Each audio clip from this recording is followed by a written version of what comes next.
You arrive in ancient Rome as though waking from a gentle dream, slipping into the soft hush of dawn before the city fully remembers itself. You find yourself standing at the edge of a narrow street paved with stone still cool from the night, and you breathe in the faint mist that hovers close to the ground. A quiet warmth presses at the air ahead of you, subtle at first, then unmistakable. Fresh bread drifting from the communal ovens that have already stirred to life.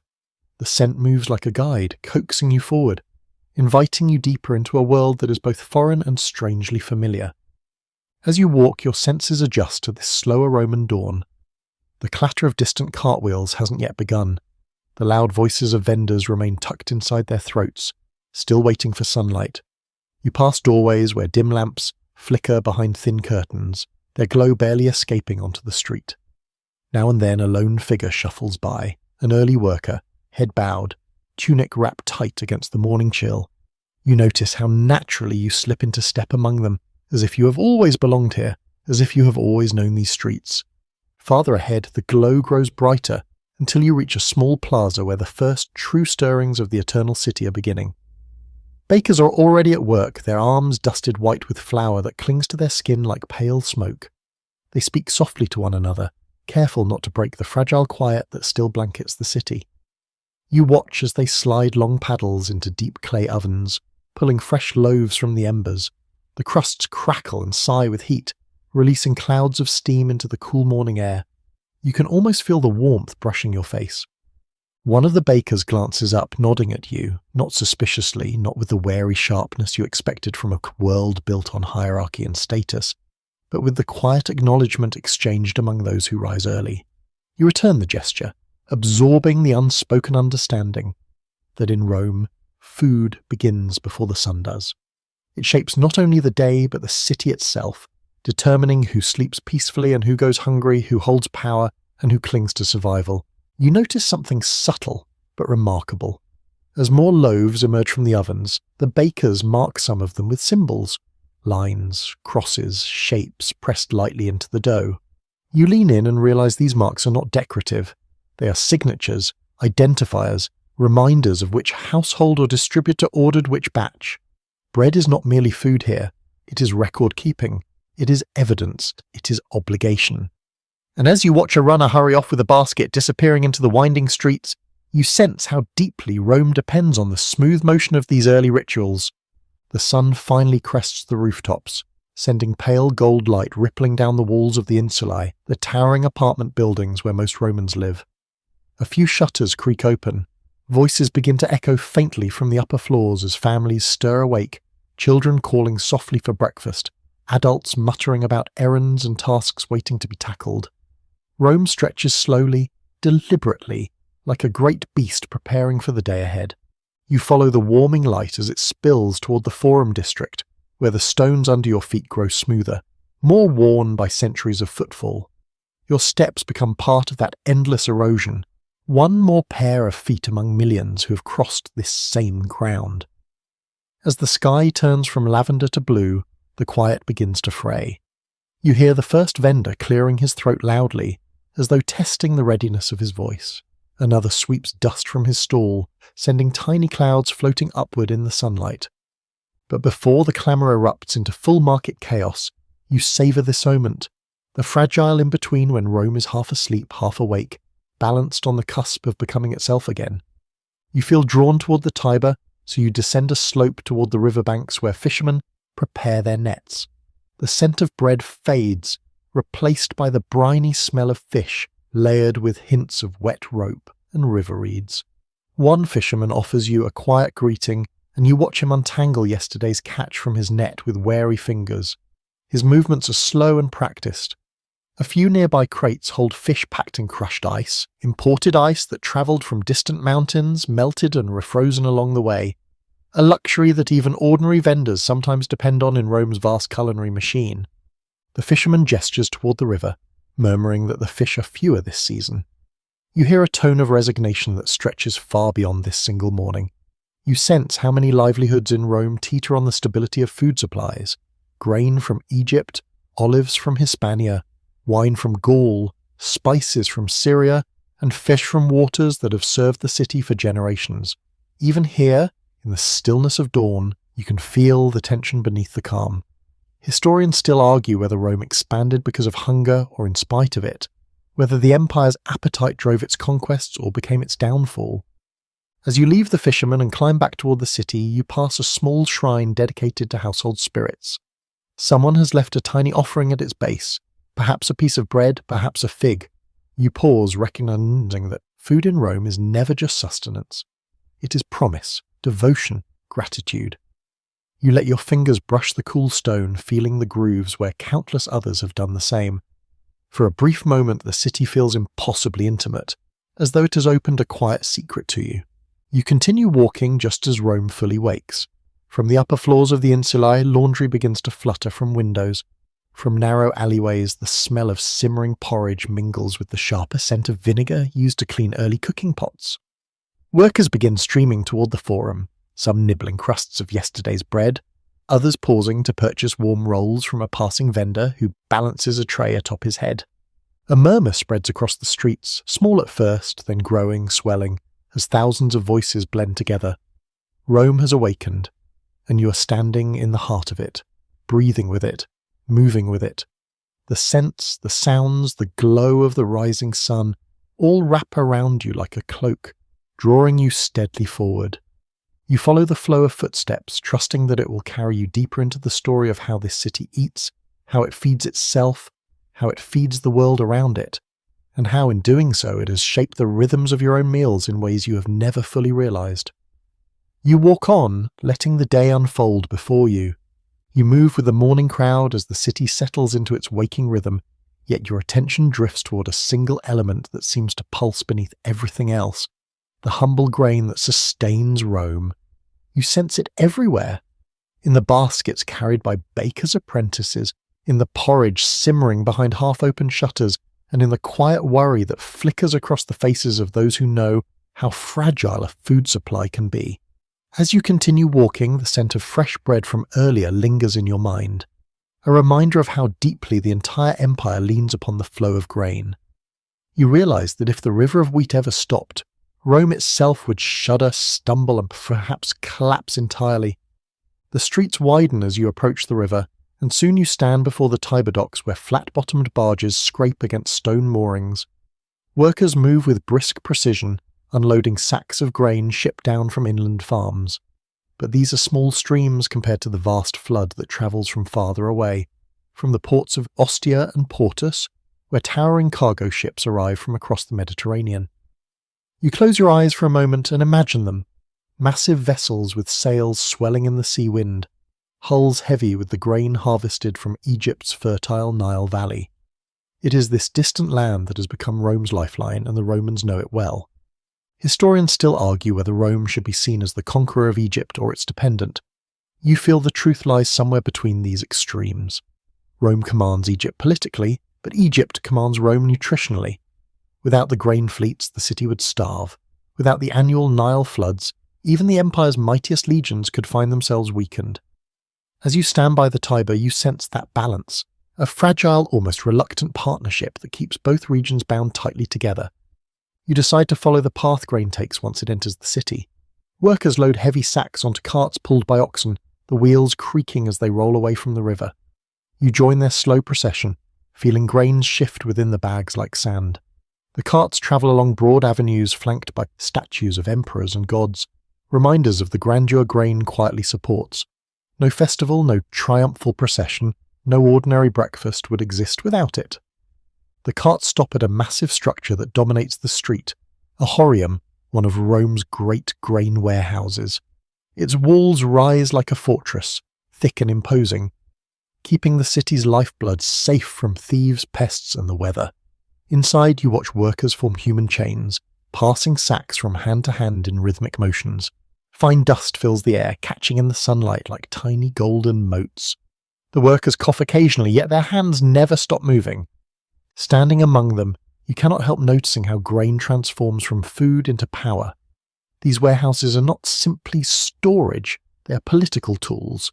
An emperor who keeps them full earns loyalty. One who lets them empty risks riots. The crowd in the streets might bow to marble statues, but in truth they depend on these silent, dusty halls far more. You follow one worker who leads you to the interior of the warehouse, where long rows of elevated platforms keep the grain dry. Tools lie stacked in orderly piles, shovels worn thin from use, wooden rakes, and baskets that have been patched again and again. As you walk through the dim corridors, the smell of grain becomes earthy and dense. You imagine the nights when workers sleep beside the stacks to prevent theft, knowing that even a small shortage could spark accusations and suspicion. Grain is watched with a vigilance reserved for treasure, for in many ways it is treasure. Your steps eventually carry you back outside, where daylight feels suddenly bright after the dusky interior. A small crowd gathers around a crier who is announcing the grain dole, the free monthly distribution for eligible citizens. You listen as he reads names from a wax tablet, and you feel the tension in the air. Some lean forward, shoulders tight, waiting to hear their names. Others shift anxiously, hoping rules will not be changed or quotas reduced. You recognize in their expressions something universal, the deep human fear of hunger, and the relief that comes when food is secured. The city exists in a careful dance balancing privilege and necessity.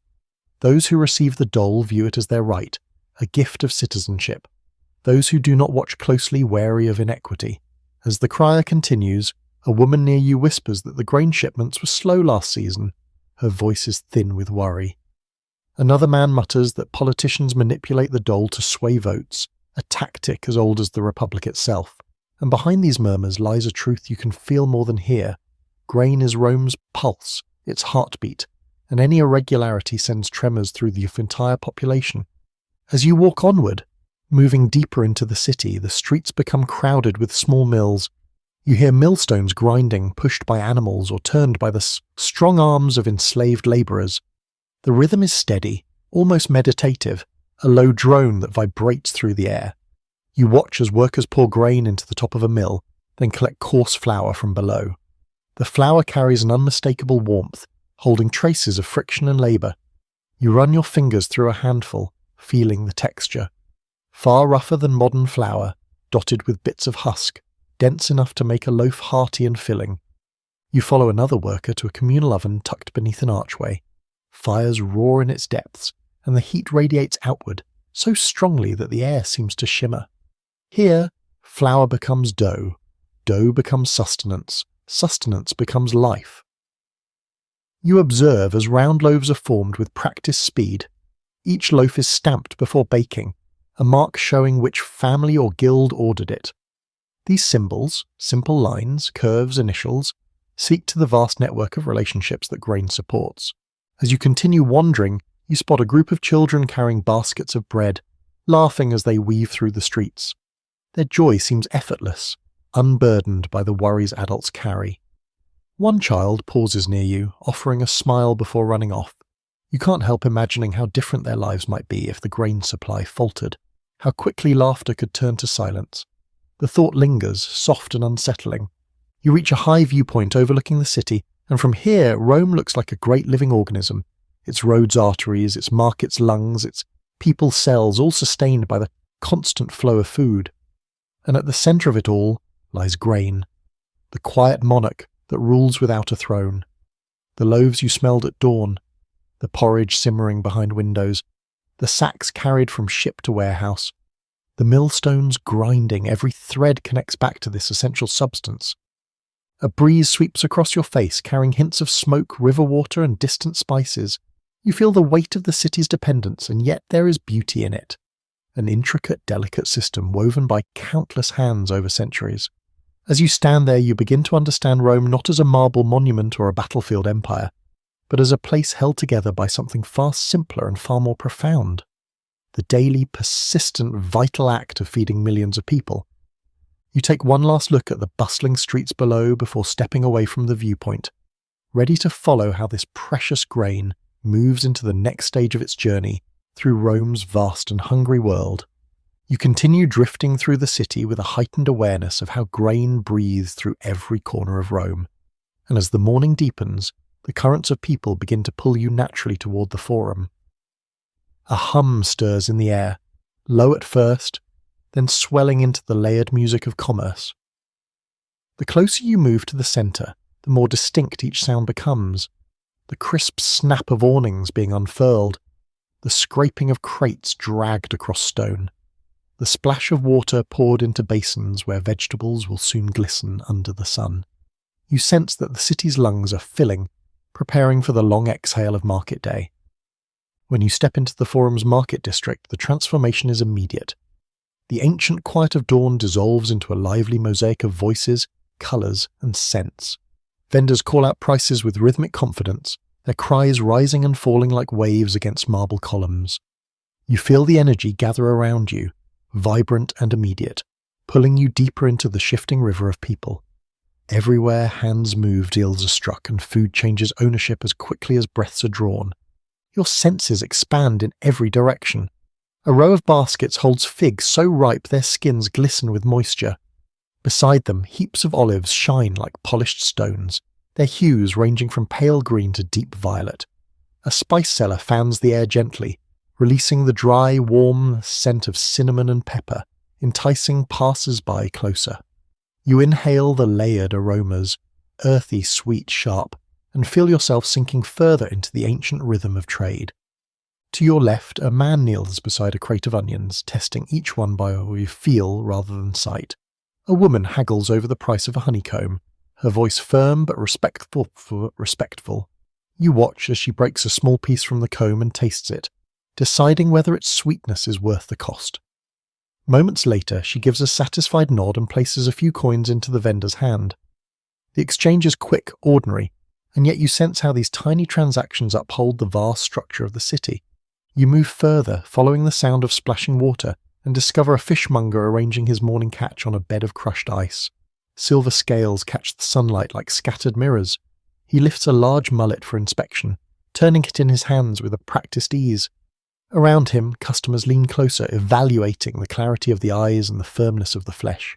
Even here, among the din, there is an intimacy to the interaction, a silent negotiation between trust and suspicion. You realize how deeply Romans depended on their own senses in a world without refrigeration, expiry labels, or standardized oversight. A few steps away, you find yourself drawn toward a stall where a young girl is grinding herbs with a small mortar and pestle. Her grandmother, standing nearby, arranges bundles of mint, rue, and savory into neat rows that perfume the air.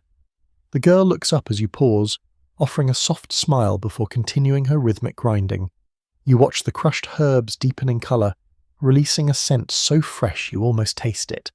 The woman explains to a customer how certain blends can settle the stomach or flavour a stew, and you sense how thin the line is between medicine and seasoning in Roman kitchens. As you drift onward, the marketplace grows busier. You overhear arguments about price, but just as often you hear laughter, bright, unguarded laughter that slices cleanly through the chaos. A pair of friends share figs as they stroll, teasing each other about poor purchases made in years past. A mother lifts her son onto her hip so he can touch a bundle of soft wool laid out for sale. Nearby, a street performer plucks at a lyre, adding a musical thread to the tapestry of sounds. You pause before a butcher's stall where cuts of meat hang from hooks beneath an awning. The butcher sharpens his knife with long, confident strokes. His audience consists of both customers and curious onlookers, all eyeing the selection. Though the sight is not gruesome, it carries a sober truth. Meat is not an everyday luxury for most Romans. Many of those gathered are not here to buy, but to look, to study prices, to plan meals, to imagine what might be possible for a festival or a special gathering. You feel that sense of dreaming woven through the crowd like a quiet collective hope. Further along, you encounter a merchant from the eastern provinces, selling spices more exotic than anything else in the forum. He displays small containers filled with saffron threads, bright as embers, with peppercorns dark and glossy, with cumin and coriander seeds arranged in swirling patterns meant to catch the eye. As you watch him describe each spice's origin, gestures sweeping wide, you imagine the ships and caravans that carried these precious materials across deserts and seas. Historians still argue whether the spice trade enriched Rome or drained its wealth, whether it broadened the empire's palate or encouraged an insatiable appetite for luxury. You sense echoes of both arguments here, in the glittering spices and in the captivated faces leaning closer. The marketplace thickens with movement as the sun climbs higher. A mule laden with sacks brushes past you, its hooves clacking on stone. A group of youths weave through the crowd, laughing as they carry baskets filled with vegetables. A baker arrives with a tray of warm rolls balanced expertly on his shoulder. The golden crusts exhaling steam that swirls into the air. You watch customers flock to him, exchanging coins for bread still hot from the communal ovens. The moment feels simple, but weighted. Bread here is more than food. It is the city's heartbeat.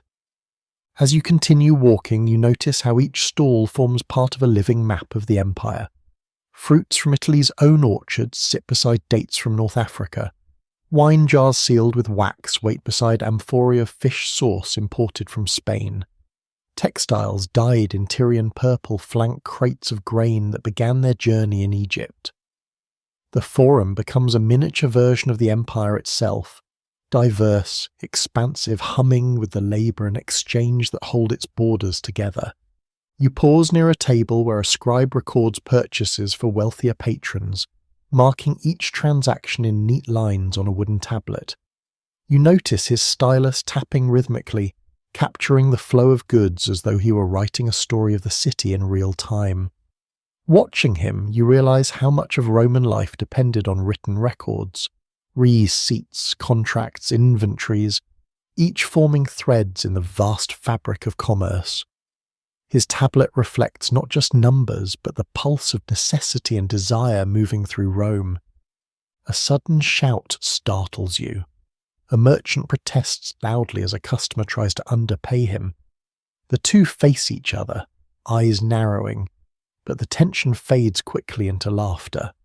Their quarrel, you sense, is more performance than genuine anger, a ritual as familiar as the steps of a dance. Rome thrives on negotiation, on the subtle tug-of-war that defines human exchange. You marvel at how effortlessly these people balance pride and practicality. You edge toward a quieter corner of the market where produce from the countryside is displayed on low wooden tables. Here, farmers in dusty sandals offer modest quantities of beans, lentils, and leafy greens. Their voices are gentler, their gestures unhurried. You see the stark difference between their simple arrangement and the elaborate displays in the busier stalls. Yet there is a quiet purity to the produce here, food grown with patience, carried by hand or by mule, sold with a smile and a nod. You kneel to examine a pile of chickpeas, feeling their smooth firmness beneath your fingers. This is the food of countless Roman families, the foundation of stews and porridges that nourish homes across the city. You rise again and allow yourself one last slow sweep of the marketplace. Everywhere you look, life unfolds with vivid immediacy. The Forum markets are not merely a place to buy food, they are where Rome breathes, where voices rise and fall, where relationships are strengthened or tested, where the empire's reach becomes visible in every crate, every spice jar, every amphora. You understand now that to walk through this market is to walk through Rome's living story, a story that continues to deepen with every step you take into the maze of stalls. And as you leave the bustling heart of commerce behind, the scents of cinnamon, olives, roasted nuts, and fresh bread linger with you, guiding you onward into the next layer of Rome's culinary world. You drift away from the clamour of the Forum markets, carrying with you the echo of voices and the mingled scents of herbs, fish, bread, and spice. Yet as you turn down a narrower street, the energy changes. The noise fades step by step until the bustle becomes a distant hum behind you. You feel yourself moving deeper into the everyday heart of the city, where grandeur softens into routine, and the rhythm of Rome slows just enough for you to glimpse the more intimate rituals of ordinary life. You pass rows of insulae, the tall, crowded apartment buildings where most Romans live, and you sense that each doorway hides its own small universe. Laundry flutters from balconies, children's laughter drifts down from wooden walkways that bridge one building to another. Somewhere nearby, a dog barks twice before settling again. You follow the smell of smoke and simmering vegetables up a short flight of steps and find yourself standing at the threshold of a modest kitchen tucked behind a courtyard. It is small, much smaller than you imagined a Roman kitchen might be. The walls are darkened from years of smoke, and the ceiling sits low enough that taller guests must duck upon entering. You step inside carefully, letting your eyes adjust to the dim glow of an oil lamp perched on a shelf. A clay stove occupies one corner, its surface warm, its coals glowing faintly beneath a cooking pot. The stove is not built for grand feasts or elaborate displays, but for practicality, a place where ingredients are stretched, transformed and coaxed into sustaining meals. You notice a woman tending the pot stirring with a wooden spoon as steam curls up toward her face. She nods to you with a quiet familiarity, as though your presence is expected. You watch as she sprinkles in a pinch of herbs from a small cloth pouch, then tastes the broth with the tip of her finger. Behind her, a young boy shells beans into a large bowl, humming softly to himself. The scene is simple, unembellished, and yet you feel the profound warmth of being allowed into a space that rarely invites outsiders. You move closer and examine the ingredients laid out on a rough wooden table.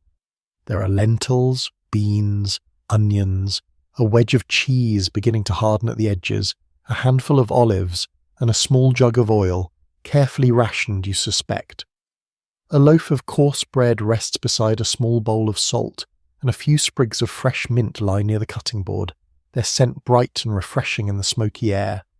There is no luxury here, no abundance, and yet you sense an ingenuity that far surpasses what wealth alone can achieve.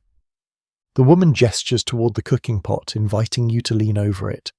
You inhale the aroma, earthy, savoury, infused with the slow patience of food meant to nourish rather than impress.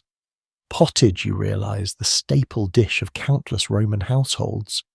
Every family has its own version, shaped by whatever ingredients they can afford or forage. Some days it is hearty, other days it is thin, but always it is dependable, the quiet heartbeat of plebeian life. You settle onto a low bench near the wall, absorbing every detail. The boy continues shelling beans, his small fingers moving quickly but with care, as though he understands that each bean matters. His mother slices an onion with swift precision, pausing only to brush a stray hair from her forehead. A cat weaves slowly around her ankles, hopeful for scraps. You notice how many small tasks unfold simultaneously, each one necessary, each one carried out with a steady calmness that speaks of long habit. A clay jar of garum sits on a shelf nearby, sealed tightly with wax. You lift it gently and feel its weight. Even here in a modest home, the pungent fish sauce is indispensable.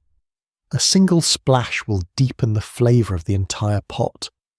You set the jar down carefully, imagining the long journey it took from coastal workshops to this quiet kitchen. Food in Rome is never just food. It is a web of connections stretching across seas, provinces, and centuries. From outside, a neighbour calls a greeting as she passes by the window. The woman in the kitchen answers with a warmth that suggests years of shared routines, borrowing oil, exchanging recipes, warning each other when grain prices rise. You sense the unspoken bonds that keep communities afloat in a city where wealth is unevenly stacked, and survival often hinges on generosity rather than coins. The boy finishes shelling the beans and brings the bowl to his mother. She ruffles his hair gently before pouring the beans into the simmering pot. The sound of them hitting the liquid is soft but satisfying. You watch as she adds a bit of cheese, stirring it until it dissolves into the broth. The meal is coming together, not quickly, not extravagantly, but with care. You glance around the kitchen and notice the limitations that shape it. There is no chimney, only a small opening near the ceiling to let smoke escape. The walls grow warm quickly, and you can imagine how unbearable the heat becomes in midsummer. The storage jars are few, their contents modest. You see no meat on the table, and you suspect it is reserved for feast days or rare occasions. Yet there is pride here. Pride in making the most of what is available. Pride in feeding a family with creativity born from necessity. Historians still argue whether Roman plebeians lived in constant hardship or found moments of comfort within their limited means. Sitting here, you sense the truth woven somewhere between the two extremes. Life is not easy, but neither is it devoid of joy. You hear it in the boy's humming, see it in the woman's measured movements, feel it in the warmth that fills the room as the stew continues to simmer. These small gestures of daily life form their own kind of abundance, one built not from wealth, but from familiarity and care. The woman ladles a small portion of the stew into a bowl and gestures for you to taste. You lift it to your lips and blow gently before taking a sip. The flavours are comforting, layered with the unmistakable imprint of home cooking. There is no extravagance, no elaborate seasoning, and yet you feel a deep sense of gratitude for every ingredient, each one coaxed into offering its fullest potential. You hand the bowl back to her, nodding your appreciation. Her smile is soft but sincere, carrying both pride and humility. The boy beams, pleased that you enjoyed their simple meal. As you rise to leave, you take one last look around the kitchen. The clay stove glows softly, the herbs sway in the faint breeze from the window, and the pot continues its steady bubbling. This room, small and unadorned, holds an entire world within it, a world shaped by a resourcefulness, by shared labour, and by the quiet art of turning scarcity into sustenance. Stepping back into the courtyard, the sunlight feels brighter. You hear distant echoes of the Forum once more, yet the contrast only deepens your appreciation for what you have just witnessed. Rome's grandeur may dazzle, but its soul resides here, in the humble kitchens where ordinary families live, cook and dream. You walk on, ready to follow the widening path that will soon lead you into the perfumed halls where the wealthy dine, a stark contrast to this quiet, flickering space of modest creation. You leave the modest courtyard behind, carrying with you the warmth of the plebeian kitchen, the smoky air, the bubbling stew, the gentle rhythms of ordinary life. Yet as you follow the winding streets upward, you sense the city shifting around you. The insulae grow farther apart, the roads widen, the noise softens into something more controlled, more deliberate. Step by step, Rome rearranges itself until its grandeur begins to rise, subtle at first, then unmistakable. You soon find yourself approaching the domus of a wealthy family, its entrance framed by columns that glow softly in the late afternoon sun. The doorway stands open, as if expecting your arrival. Inside, the air is cool and perfumed with a faint blend of myrrh and crushed bay leaves. Your footsteps echo gently across mosaic floors that ripple beneath you in patterns of dolphins, vines, and theatrical masks. The walls shimmer with frescoes, figures of gods mid-stride, landscapes so vivid they seem to breathe. Yet despite all the splendour, the house feels strangely still, as though holding its breath in anticipation. You follow a quiet corridor into a larger atrium, where sunlight spills down through an opening in the roof and reflects off the shallow pool below. A few servants move silently through the space, their hands full with trays, bowls, amphorae. Their footsteps make almost no sound. You sense the careful choreography that prepares the domus for the feast soon to come. Nothing here is hurried, though everything buzzes beneath the surface with intent.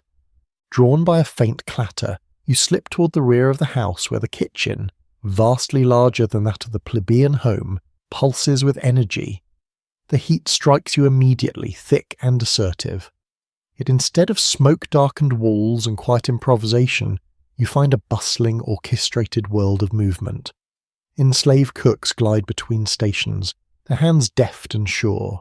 Assistants chop herbs into fine ribbons, grind spices in heavy mortars, and stir simmering sauces that bubble like molten amber. A long table is crowded with ingredients: glossy figs, fresh oysters on beds of crushed ice, baskets of peppercorns, pomegranates split open to reveal ruby seeds glistening like jewels. You stand at the threshold in awe. This is no humble kitchen built on necessity. This is an engine of spectacle. One cook, broad-shouldered and focused, lifts the lid from a clay pot to release a burst of steam scented with wine, honey and herbs. Another carefully stuffs a dormouse with a mixture of pork, pepper and pine nuts, shaping it meticulously before placing it on a tray. Nearby, a young assistant fans a small brazier, coaxing coals to life beneath a pan of fish destined to be paired with a sauce whose recipe travelled across continents. You watch the cook taste it with a practiced motion, nodding with approval. Here, food is not merely sustenance, it is ambition, reputation, politics. Patrician Feast is a declaration, a demonstration of wealth and cultivation. The dishes served tonight will whisper messages to every guest. Look at what I can afford. Look at what I can command. Look at the far reaches of the empire that bend toward my table. Historians still argue whether these elite feasts reflected genuine appreciation for flavour or simply a desire to impress. Standing here, you sense it is both. The cooks move not with fear but with pride. Their craft is artistry. Their precision is devotion. And yet the opulence around them, the piles of costly saffron, the amphorae of rare wine, the imported oysters, hint at the unspoken pressure to astonish. A steward gestures subtly for you to follow him, guiding you away from the heated kitchen toward a cool corridor lined with sculpted niches. As you walk, the echoes of cooking fade into the quiet anticipation of the dining hall. When you enter, the room takes your breath for a moment. Lamps flicker softly against polished walls. Bronze braziers warm the air with scented smoke. The couches, arranged in a formal U-shaped configuration, are draped in fabrics dyed with colours that speak of wealth and rarity. You step closer, tracing the craftsmanship of the furniture, noting how the wood has been carved into intricate patterns. Each place setting has been prepared with deliberation, fine plates gleaming, cups ready to be filled with wine that likely travelled from as far as Greece or Falernum. Servants move through the hall with silent grace, adjusting cushions, preparing trays, ensuring that not a single detail falls out of place. The host enters the room, dressed in an elegantly draped toga. He surveys the arrangement, the faintest smile touching his lips. This feast is not just entertainment, it is strategy. Political alliances will be shaped over these dishes, rivalries softened or inflamed, friendships cemented in wine. He takes a slow breath, perhaps rehearsing the persona he will soon present to his guests. You sense how different this world is from the plebeian kitchen, but also how deeply connected. The ingredients may differ, the scale may dwarf what you saw earlier, yet the underlying purpose remains the same: to nourish, to gather, to express identity through food. Only the motivations and the stakes have shifted. The first guests begin to arrive. Their sandals whisper across the floor as they greet the host with calculated warmth. Laughter spreads, gentle and smooth like a practiced melody. Once reclined upon the couches, they are served olives dusted with herbs, honeyed dates, and small bites designed to spark appetite. Conversation flows alongside the food. Someone mentions the latest shipment of pepper from India. Another comments on a rumour that the emperor himself sampled a similar dish last month. Nothing here is trivial. Every remark is part of the quiet performance of status. Servants carry in the first major course a whole fish presented in a sauce so aromatic you can smell its complexity from across the room. Pepper, cumin, coriander, wine, and reduced broth blend into an offering that glistens under the lamplight. The guests murmur their approval. Next comes a platter of stuffed dormice, tiny but decadently prepared. Their crisp exteriors crackle beneath the teeth, giving way to a tender filling. You watch as expressions shift between pleasure, surprise and admiration. Wine flows generously. A musician begins to play softly from the corner. The feast unfolds not in haste, but in waves. each dish more elaborate, each scent richer. Peacock's tongues, sow's udders, roasted boar adorned with garlands, eggs dyed with herbs, pears poached in honeyed wine. Each plate reveals a different facet of Roman culinary imagination. Yet beneath the splendour, you sense something else, a delicate tension. Guests exchange glances as dishes arrive, silently judging whether the host has met the expectations of his rank. The host's eyes flicker now and again toward the kitchen door, waiting to see if each course appears flawlessly. Here, food is a stage upon which social hierarchies shimmer and shift. Historians still debate whether these feasts truly reflected Roman taste, or whether they were exaggerated performances meant only to astonish. But as you observe, you see the truth glimmer in between. Taste and performance are inseparable in this room. As the final course arrives, a confection of cheese, honey, nuts, and more fruit arranged like a small edible sculpture, you sense the feast reaching its gentle descent. The guests recline more comfortably now, their voices soften into murmurs. Lamps burn low. Even the host's posture eases, satisfied that the evening has achieved its aim. When the last bite is taken and the final cup drained, the guests rise slowly, wrapped in the glow of wine and satisfaction. Servants move quietly around them, clearing dishes with the precision of those who understand that the success of the night rests as much on their silence as their skill. You watch the feast dissolve into quiet shadows, the echoes of laughter lingering briefly before fading into the grand stillness of the domus.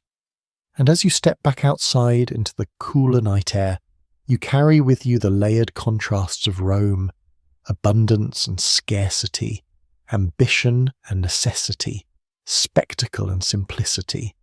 Ahead, the city waits to reveal the next thread in its vast interconnected tapestry of food. You step back into the night-washed streets, leaving behind the echoes of soft laughter and clinking cups from the patrician feast. The city feels different now, calmer, almost contemplative, as though Rome itself is catching its breath after a long performance.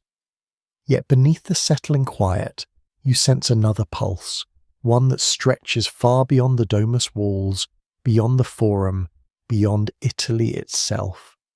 It hums through the avenues like a distant, steady drumbeat. You begin to walk toward it, following a thread that draws you into the deeper machinery of the empire. That thread is flavour, familiar, strange, simple, luxurious, and as you move through the sleeping city, you begin to understand that Rome's cuisine is not the product of one land or one people, but the culmination of countless journeys. The empire's appetite is woven together from landscapes separated by vast distances, from cultures that may never meet except in the intimacy of a cooking pot. You turn down a street lined with amphorae workshops, their tall, narrow vessels leaning against walls like silent sentinels. Even at this late hour, a few potters remain awake, repairing cracks or smoothing the drying clay of tomorrow's vessels. You watch a man press a seal into the damp surface of an amphora, an insignia marking its origin. Each rising symbol tells its own story. Spanish fish sauce, African olives, Egyptian grain, Greek wine. Rome's tastes stretch across continents, and every mark is a promise that the empire's far reaches will answer the city's hunger. Drawn by curiosity, you approach a row of shops where stored amphorae rest in careful stacks. One vessel in particular catches your eye. Its rim is stained with residue, and the faint, unmistakable aroma drifting from it reveals what was once inside. Garum, fish sauce so potent, so indispensable that some Romans joke the empire might collapse without it. You lift the vessel slightly and feel how heavy it is even when empty. Imagine it filled, slung onto a ship, rocked across the sea, carried through bustling ports, unloaded by sweating dock workers, stacked alongside others in a warehouse, sold to cooks from all walks of life. The journey of a single ingredient suddenly feels immense. You walk toward the river, where moonlight dances across the water's surface. Though night has muted the sounds of commerce, the scent of oil, olive oil, still clings to the air like a second skin. Somewhere downstream, a late working crew shifts amphorae filled with liquid gold from one barge to another.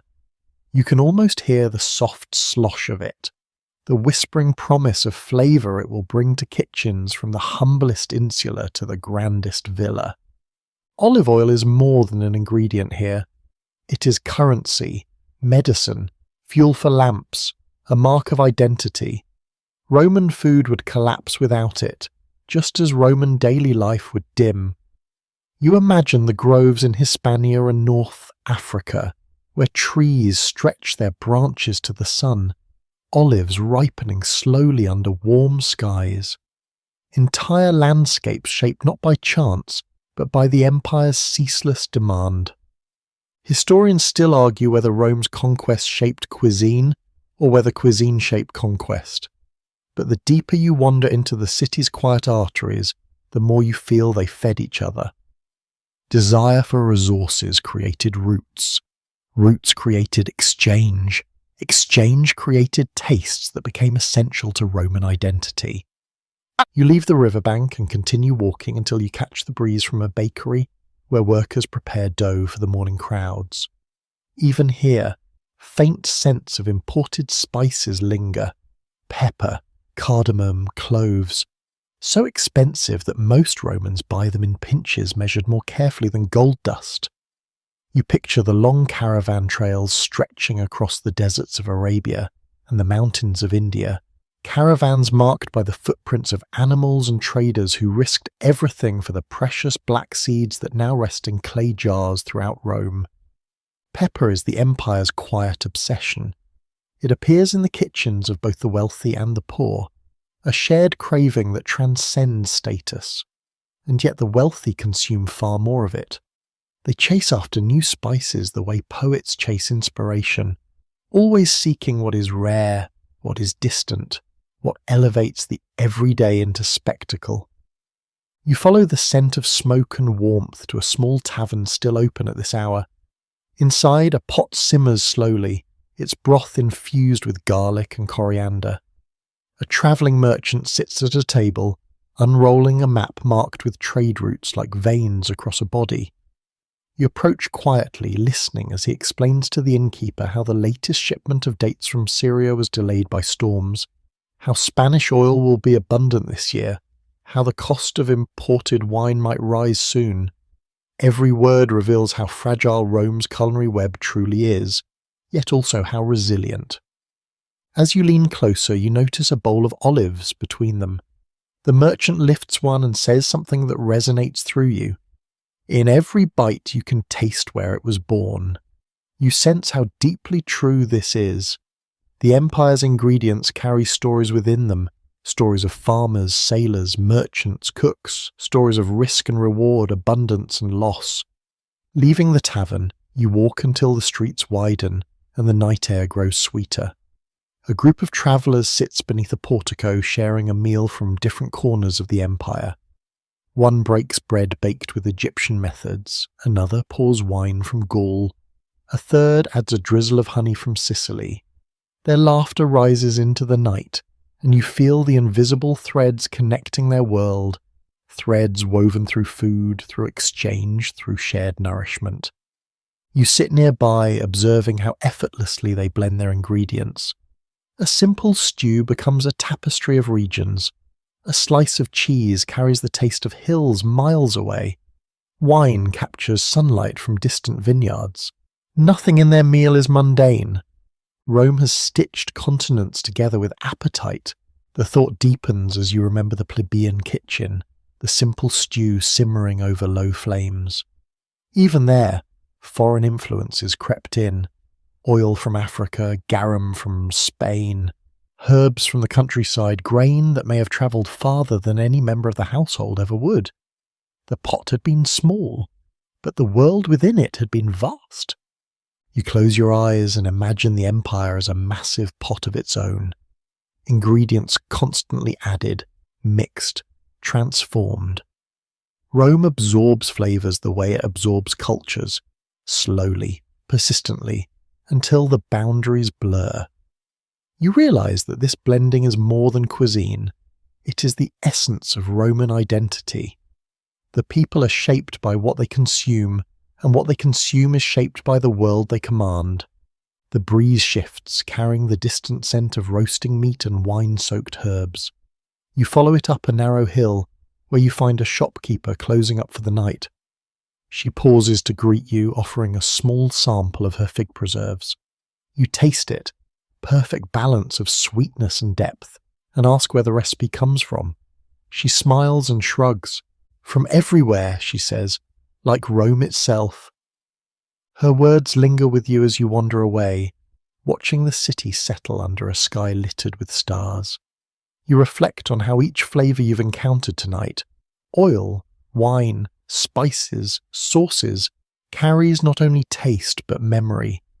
They bear the imprint of countless hands, countless journeys, countless stories. Rome is not a static culture. It is a living, breathing mosaic of influences drawn from every direction. And as you continue walking into the soft darkness, guided by the scents that drift from faraway lands, you recognize that the empire's cuisine is both its heart and its map. A map you are only beginning to explore. You wander down from the quiet hilltop into streets that thrum once more with life, but this time it feels different, looser, earthier, touched with the rhythms of people whose days begin long before sunrise and stretch deep into the night. You sense the pulse of the city shifting around you, guiding you toward a world neither patrician nor plebeian, a place where Rome eats on its feet. The air thickens with the unmistakable scents of sizzling oil, warm bread, spiced wine, and roasted meats. Rome's street food quarter is waking under lantern glow, and you drift toward it as though carried by a gentle current. Narrow alleys funnel you into a wider street where the first thermopolium appears, its counter of brightly coloured terracotta jars, dolia, embedded like deep, warm-touched wells that hold the heartbeat of Roman fast food. Heat rises from them in waves. One jar steams with lentil soup, another holds spiced sausage slices swimming in thick broth. Another simmers fish stew whose aroma fills the air with salt and herb. A vendor ladles portions quickly yet gracefully, his movements comforting from years of repetition. You step closer, watching the interplay of light and shadow flicker across the counter. It's immediately clear. This is where Rome truly feeds its working people. The wealthy may recline in their mosaic halls, but here, beneath the tall insulae where kitchens are rare and fuel is costly, Romans eat standing, talking, laughing, arguing, sharing. The Thermopylae are not luxuries, they are necessities. A labourer with dust in his hair downs a steaming cup of mulsum, honey wine warmed over coals, before grabbing a small loaf stuffed with cheese. A pair of teenage boys snicker as they argue over whether to spend their remaining coin on fried squid or honeyed pastries. A woman carrying a basket pauses just long enough to accept a ladle of bean stew, blowing on it as she resumes walking. You feel the lively hum of exchange ripple through the street. Everything here is quick, practical, and fiercely alive. You approach the vendor, who smiles at you with a familiarity given to all newcomers. He lifts a ladle and gestures toward the dolia, offering samples. You taste a small spoonful of lentil stew, thick, garlicky, comforting. Then a bit of sausage in pepper sauce, bold, smoky, tinged with heat. Each flavour reflects the ingenuity of cooks who must satisfy appetite with limited means, yet endless creativity. Just beyond this first stall, the street opens into a maze of food vendors.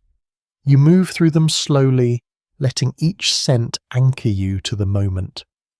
Oil crackles as flatbread cooks on a griddle.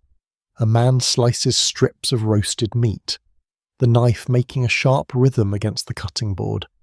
A woman pours batter into small moulds, releasing the soft, sweet smell of honey cakes as they puff and brown. Nearby, a vendor sprinkles herbs over grilled vegetables, the sound as delicate as a whisper. You pause in front of a stall serving hot chickpea porridge, simple, humble, beloved.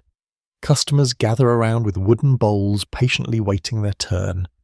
The vendor stirs the large pot with a paddle nearly as tall as he is, murmuring to himself about the perfect consistency. When he catches your eye, he grins and flicks a tiny droplet of porridge back into the pot, as if returning a piece of magic to where it belongs.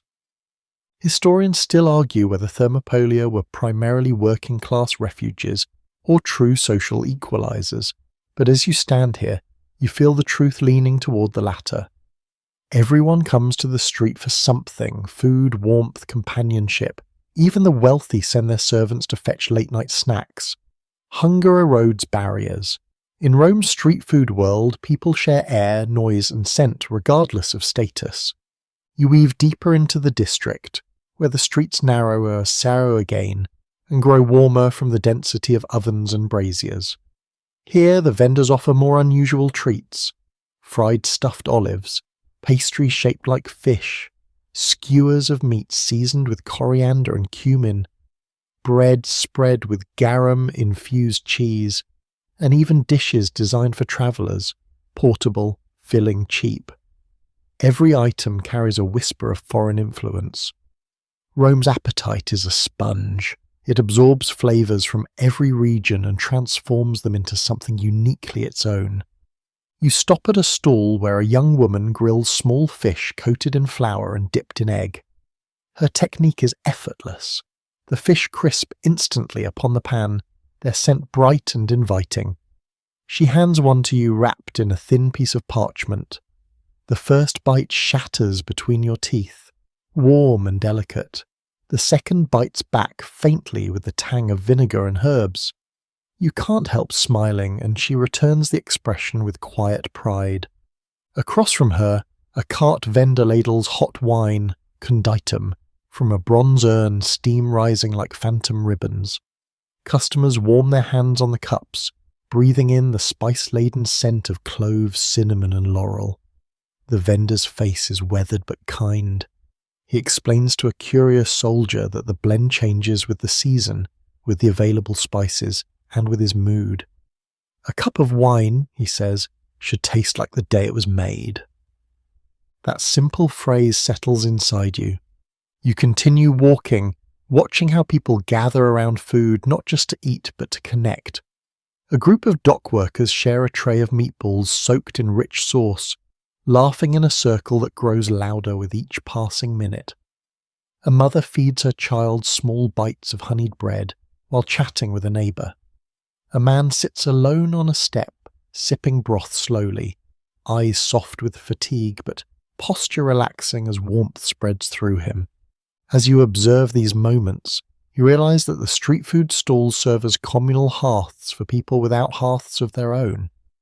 In a city where firewood is expensive, where most apartments forbid open flames, where kitchens are cramped or non-existent, these public counters become extensions of home. The Thermopolium is the plebeian dining room, the family gathering place, the oasis where hunger finds relief and loneliness finds company. You approach another stall built into the facade of an insula, its tiled counter brightly painted with dolphins and vines. The vendor sets down a bowl of broad beans stewed with herbs and gestures for you to try. You taste it, the beans soft and tender, the flavour deepened by a hint of olive oil. It is simple food, honest food. Yet you feel the same fullness you found in the lavish feast earlier, though expressed in a different dialect entirely. Rome speaks in flavours, and every social class contributes a verse. As the night deepens, a gentle breeze sweeps through the street carrying laughter, warmth, and the soft clatter of clay bowls being stacked. Lanterns sway above you, casting golden arcs of light that dance across the vendors' faces. Even as some stalls begin to close, others ignite their braziers anew. The city does not sleep in unison. Its appetite ebbs and flows like the tide. At a corner where two alleyways meet, you spot an elderly woman selling roasted chestnuts from a small iron pan. The scent draws a steady stream of customers, young and old. She hands you a handful wrapped in cloth, and as you peel the shells, warmth seeps into your fingers. The nuts are sweet and smoky, grounding you with a sense of comfort that transcends centuries. You stand for a moment, absorbing everything: the glow of lanterns, the laughter of strangers, the sense of frying oil and spiced wine, the murmur of conversation weaving through the air. This is Rome at its most intimate. Not the marble grandeur, not the political machinery, not the elite spectacles, but the simple, enduring human act of sharing food on a street corner. Here, beneath the towering insulae, the empire feels personal, and as you finish the last chestnut, the night folds around you like a warm cloak, guiding you onward toward the next part of Rome's sprawling, ever-hungry story. You move away from the warmth of the street food stalls, carrying with you the lingering aromas of fried fish, spiced wine, and roasted chestnuts. Yet as you travel farther from the city centre, the scents thin, giving way to a sharper, more metallic tang, the smell of iron, leather, sweat, and dust. Rome changes again, the laughter fades. The crowds disperse. Soon you find yourself on a broad training field outside the city walls where the legions practice under the pale morning light. The transformation is immediate. Here, food is no longer about luxury or comfort or even convenience. It is fuel, essential, measured, and deeply entwined with the Empire's survival. The clatter of shields echoes like thunder across the field. Young recruits run drills in disciplined lines, their sandals pounding the packed earth. A centurion's voice slices through the air, commanding, correcting, urging. And beneath it all you sense the deeper rhythm, the unspoken calculations of hunger, supply, and endurance. A soldier nods to you as you approach, waving you toward a row of tents pitched neatly along the field's edge. He gestures for you to follow him to the camp kitchen, a space both temporary and remarkably efficient. There is no mosaic here, no perfume, no carefully arranged dolia. Instead, you find a scattering of iron cauldrons suspended over simple fires, wooden crates filled with grain and dried legumes, and bundles of firewood stacked by size. The air is thick with smoke and the unmistakable scent of porridge, plain, sturdy, dependable. The soldier introduces himself as Lucius, his expression an easy mix of pride and weariness. He explains that every legionary carries a portion of his own food supply: wheat, bacon, cheese, vinegar, sometimes dried fruit if luck or pay allows. The legion marches with its stomach, he says, and the stomach marches on ration. As you listen, he demonstrates how grain becomes sustenance, pouring a scoop of wheat into a stone mortar. He crushes it rhythmically, the sound steady and grounding. Crack, grind, crack, grind. Soon the grains shift from whole kernels into coarse flour. He mixes it with water into a dough, shaping a flat disc between his palms. Moments later he lays it directly onto a hot stone, the dough sizzling faintly. The bread will be dense, he tells you, tough to modern taste, but it keeps men alive after long marches through heat, mud, or snow. Nearby, a group of soldiers stir a pot of pulse, Rome's oldest, simplest porridge, wheat or barley boiled with water, occasionally a handful of beans or a sliver of meat. Tonight it simmers with garlic and a splash of vinegar to brighten the flavour. You lean over the cauldron and inhale the steam, humble, hearty, grounding. Not pleasurable in the sense of fine cuisine, but deeply comforting in its own way. A veteran with a scar across his cheek looks up at you and laughs softly, saying that soldiers eat to endure, not to impress. But you notice the care they take with their ingredients, the way they tease one another over too much salt or too little garlic. Even here in the roughness of military life, food becomes ritual, morale, and companionship. Beyond the kitchen, men tend to the supply wagons that follow the legions wherever they go. You walk toward them, passing bundles of javelins and piles of shields until you reach the heart of Rome's military logistics. Crates of grain sealed with wax, amphorae of oil swaying gently in their harnesses, sacks of dried fruit tied tightly to prevent spoilage. Each item is carefully catalogued. A scribe sits on a small folding stool marking inventory on a wax tablet. His brow furrows as he counts. Even a minor mistake could cost lives during campaign. Historians still argue whether Rome's true strength lay in its tactics or its supply chain. Watching the meticulous effort unfolding before you, you feel the answer leaning toward both. A legion cannot fight without food, and Rome's mastery of feeding armies across continents is as impressive as any battlefield maneuver. You follow Lucius to a training area where recruits sit sharpening their blades. Each soldier keeps a small leather pouch of dried rations strapped to his belt. He opens his to show you a chunk of hard cheese, a strip of salted pork, and a piece of compacted grain biscuit, nearly unbreakable without soaking it in water or wine. These travel rations are bland, but they can survive storms, desert heat, and long marches. Soldiers joke that Rome could conquer the world because its armies were too stubborn to starve. A horn sounds in the distance, calling men to formation. But before returning to the field, Lucius hands you a bowl of freshly cooked pulse. You taste it slowly. It is plain, yes, but also warm, soothing, and unexpectedly satisfying. It tastes of effort and discipline and shared burdens. It tastes of survival. When the soldiers resume drills, you walk beyond the camp toward a smaller outpost on a hill overlooking the training grounds. Here, a handful of cooks prepare meals not for soldiers in training, but for those returning from real campaigns. You sit with one of them, an older man named Flaccus, who has travelled with legions from Britannia to Judea.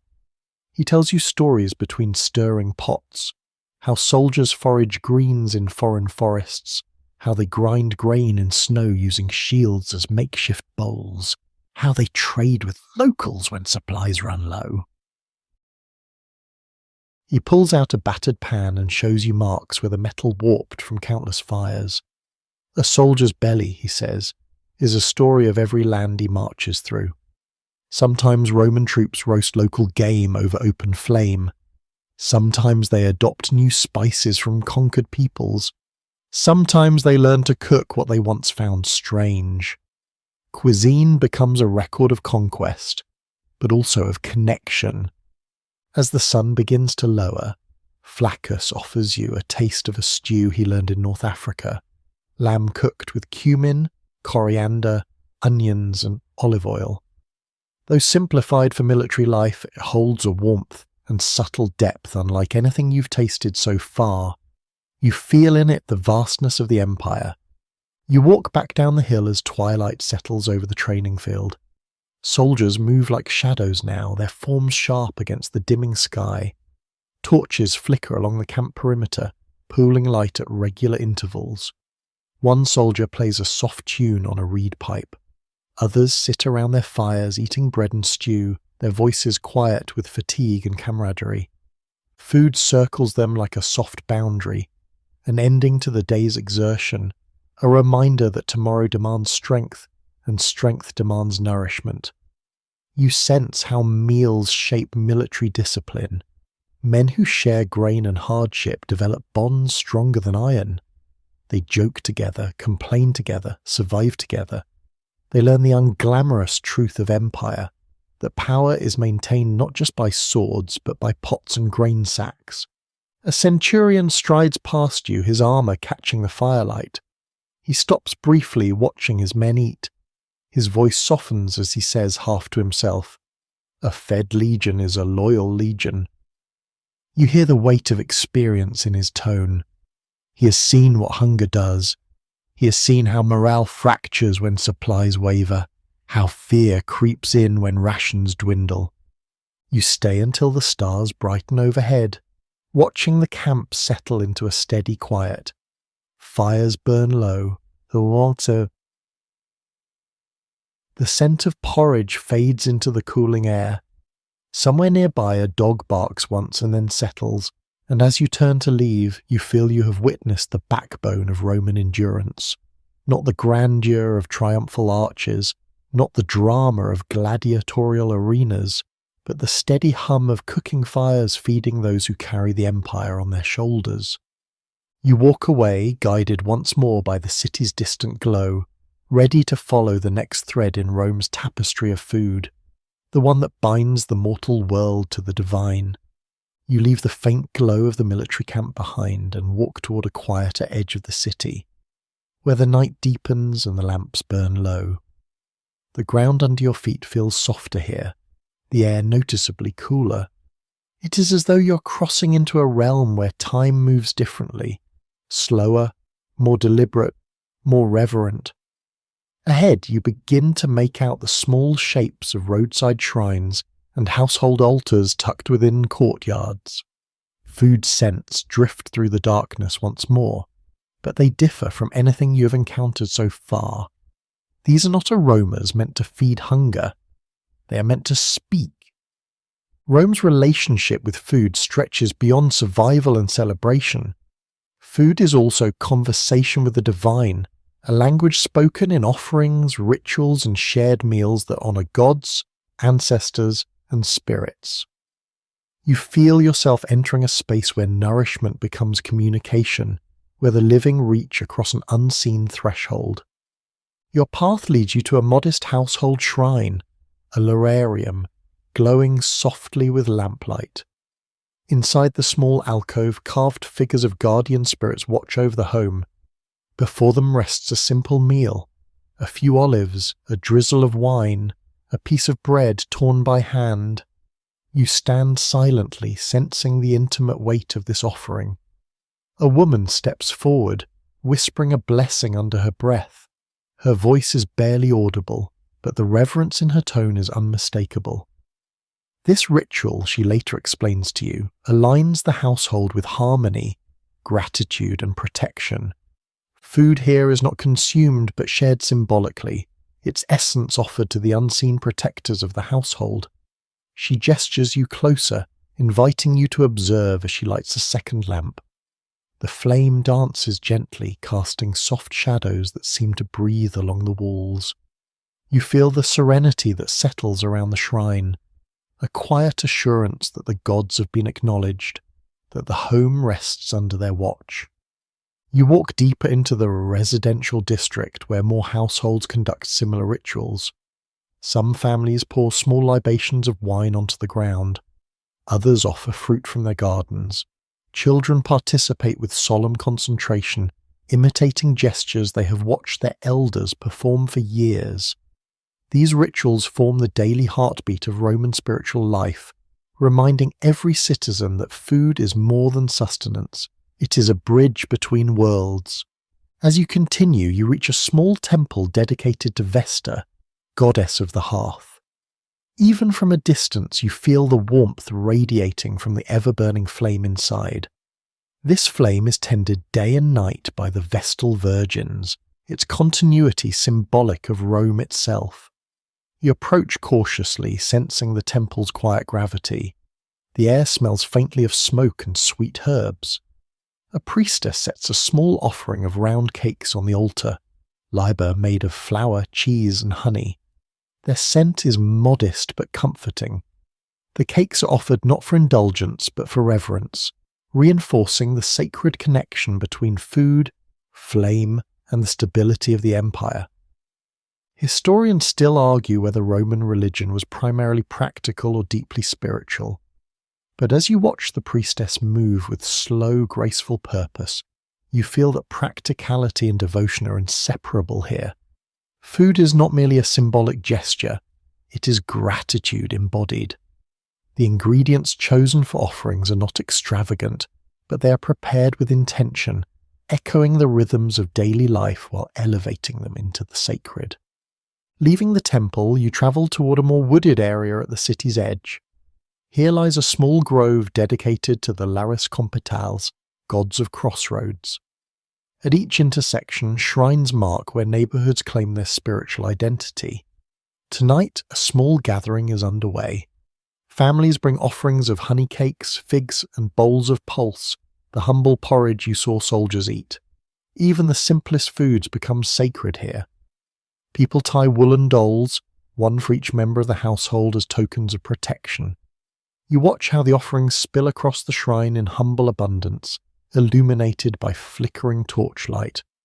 A young man offers you a fig, explaining that it is tradition to share food with visitors on festival days, for generosity strengthens the bond between the community and the gods.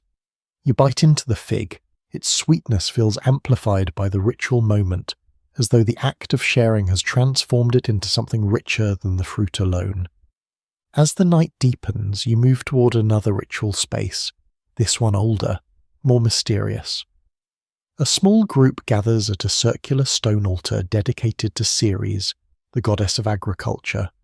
Here, offerings focus on grain, the foundation of Roman life. You watch as women scatter kernels across the altar, murmuring prayers for fertile land and stable harvests. A farmer holds up a basket of freshly milled flour, letting a small stream trail between his fingers in a gesture that feels both humble and profound. Ceres is not merely a deity to be acknowledged, she is the embodiment of Rome's food security. The rituals performed here echo the fears and hopes you sensed earlier at the grain warehouses. When Romans pray to Ceres, they are praying for survival, for stability, for peace. A priest kneels at the altar and mixes honey with flour, shaping it into small cakes for offering. The sweetness symbolizes gratitude. The flour symbolizes life. You observe how carefully he shapes each cake, how he presses a small pattern into the top before placing it gently on the stone. Nothing extravagant, nothing excessive, simply human devotion expressed through the most essential ingredients. Your journey leads you next toward a larger temple, where a crowd has gathered for a ritual meal honoring Jupiter. At the center of the courtyard, a sacrificial feast is underway, not gruesome but solemn. A portion of the animal is offered to the gods, while the rest becomes a communal meal that binds participants together. You watch as the meat is roasted on wide spits, the flames crackling, the air filled with aromas both primal and comforting. Participants eat slowly, reverently, recognizing that this shared meal ties them not only to one another, but to the divine protector of Rome. You sit with a group of worshippers on the edge of the courtyard. They offer you a bite of roasted meat, and as you taste it, you feel the weight of the moment settle into you. The flavors are simple: smoke, salt, fat, but the context infuses them with meaning. You're not merely eating, you're participating in an ancient dialogue between humanity and the divine. Beyond these public rituals, you learn that food plays a central role in remembering ancestors. At the festival of Parentalia, families gather at tombs with baskets of bread, wine, and violets.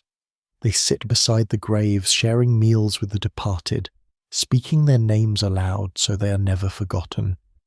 You imagine the scene: children placing small pieces of bread on stone slabs, parents pouring wine onto the earth, elders retelling stories that keep memories alive. Even in death, food is connection, nourishment, remembrance. As you rise from the temple courtyard, the sky above Rome glimmers with the faint beginning of dawn. The rituals have softened the night, turning it reflective and almost tender. You walk through the near silent streets, passing households where lamps still burn at small shrines, protection offered through fruit, grain, and wine. And you begin to understand that Rome's food culture is not merely about feeding bodies or impressing guests. It is about forming relationships with gods, with spirits, with ancestors, with community, with the earth itself. Every bite carries intention, every offering carries hope, every ritual meal binds together the living and the unseen. As you return toward the city's center, the air warms slightly, hinting at the morning to come. Ahead, the first faint sounds of labor and commerce stir awake, and you feel a pull, not toward the divine this time, but back into the everyday world, where Rome's people gather around tables large and small, waiting for the next meal that will carry their lives forward. You walk slowly back toward the heart of the city, leaving behind the quiet sanctuaries, the sacred flames, and the soft murmurs of prayers carried on the night breeze. Rome is stirring again, but not with the restless bustle of early morning markets or the disciplined march of soldiers.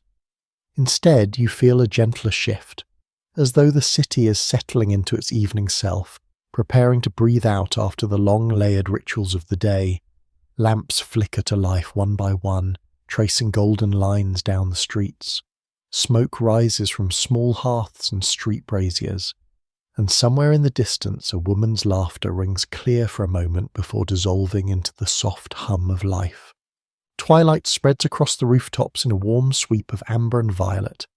You pause to take it in, standing at a crossroads where the city feels both ancient and immediate, vast and impossibly intimate.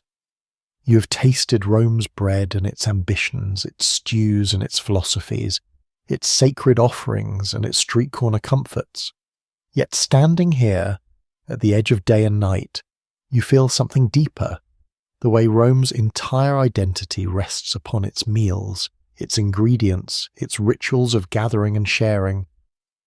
As you follow the unfolding evening, the air carries a blend of scents: roasting meat from a tavern doorway, the sweet drift of fig cakes cooling on a windowsill, the comforting smoke of bread ovens winding down after a busy day. These smells mingle above the cobbled streets like a kind of memory, a reminder that every corner of this city is stitched together by the act of feeding, tasting, offering, and nourishing. A group of families gathers in a communal courtyard beneath the looming insulae. Children chase each other across the uneven stones, their laughter growing brighter as the shadows deepen. Adults sit in a circle, passing bowls of olives and small plates of cheese. A jug of wine moves between them, and as each person takes a sip, their shoulders loosen, their conversation settles, and the exhaustion of the day melts into shared warmth. You pause by the doorway to watch them, not intruding, simply observing how easily the evening meal becomes a ceremony of connection. An older man lifts a crust of bread toward you with a smile, offering it without hesitation. You accept, feeling the quiet meaning in the gesture. This bread is not lavish, not adorned, not part of a performance. It is simply the food that sustains Roman families day after day, and by offering it, he invites you into their circle, even briefly. The bread is dense and slightly cool, but as you chew, you sense the entire story of the empire within it: the grain routes, the bakers, the communal ovens, the workers, the hands that kneaded it, the fields where its wheat first sprouted. You sit for a moment on the edge of the courtyard, letting the murmur of voices wash over you. A woman kneads dough in a wide bowl while chatting with her neighbour about the coming festival. A young couple shares a small dish of lentils, their heads bent close together. Two children carry bowls of stew from the thermopolium for their older relatives, weaving through the courtyard with practiced agility. The smell of garlic and oil lingers on the air, blending seamlessly with the earthy undertone of cooling pottery. Rome's greatest banquets shine with gold, but its soul glows right here, in these simple twilight meals. You rise again, continuing through the streets as the lamps brighten. You pass taverns where travellers trade stories over smoky platters of roasted goat or fish baked in clay.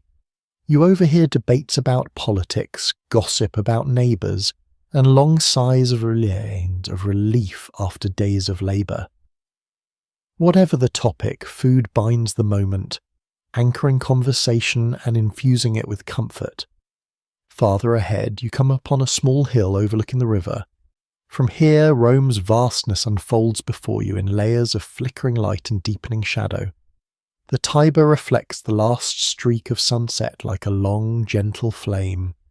Boats glide slowly across the water, some bringing late shipments of grain, others carrying passengers headed home after long journeys. Warehouses loom along the shoreline, their walls painted with soft firelight as workers finish their tasks for the night. You remember the earlier bustle, the weight of sacks carried on strong shoulders, the constant vigilance required to keep the city fed. Now, in twilight, those same workers gather quietly, sharing bowls of barley stew beside the docks, dipping crusts of bread into broth while telling stories of storms and distant ports. From this vantage point, you see how all the layers of Roman life overlap. The sacred rituals, the political feasts, the soldiers' rations, the street corner meals, the household offerings, the humble family dinners. Each thread loops around the others, forming an enormous tapestry that flickers with life as night gently unfolds. As you continue walking along the riverbank, you encounter a small group of musicians tuning their instruments near an open plaza. People gather slowly, drawn by the promise of music and the comfort of community. A vendor sets up a tray of figs and honey cakes. Another pours warm wine from a small cauldron. Soon the plaza fills with gentle motion, people reclining on steps or leaning against columns, breaking bread together as music begins. A soft melody rises into the air, delicate and fluid. You find yourself sitting on the edge of a fountain, watching torchlight shimmer across the faces of the crowd. You taste a honey cake shared by a stranger, its sweetness bright against the cool evening air. Beside you, two friends argue amiably over the origins of a peppery stew they tasted earlier. Across the plaza, a mother rocks her baby while her older children nibble on roasted nuts. The night feels warm, almost tender. Historians still argue whether food in Rome unified its people or reinforced their divisions. But here, in this moment, you sense the truth. Food is the thread that ties Rome together, even when everything else strains and pulls. It binds neighbours across differences, soldiers across continents, families across generations. It anchors rituals, fuels armies, inspires poets, comforts the weary and tempts the powerful. You walk away from the plaza just as the music shifts into a livelier tune. Lanterns swing gently overhead, and the night breeze stirs the scents of wine, roasted meat, and damp stone. As you follow a winding street upward, you begin to feel the city exhale one long, slow breath, a sigh of contentment. Twilight deepens into full night, and Rome's countless meals settle into memory. At last you reach a quiet terrace overlooking the expanse of the city. The rooftops glisten faintly. The streets glow with scattered pools of lamplight. Smoke curls from chimneys like thin threads stitched into the sky. You lean against a cool stone railing and let the weight of everything you've witnessed settle gently into your bones. This is Rome at twilight, not triumphant, not chaotic, but beautifully human. A city held aloft by the hands that cook, the mouths that share, the rituals that nourish, and the memories carried from one meal to the next. As night embraces the city fully, you understand that the story of Roman food is not about extravagance or scarcity alone, but about the quiet continuity of meals that shape the empire one bite at a time. You breathe in deeply, letting the scents linger, letting the warmth of the day's stories soften into calm. Ahead of you, the path lies open, inviting you to follow Rome's culinary legacy farther still, into the centuries that await, into the kitchens and markets and rituals yet to unfold in the soft glow of history.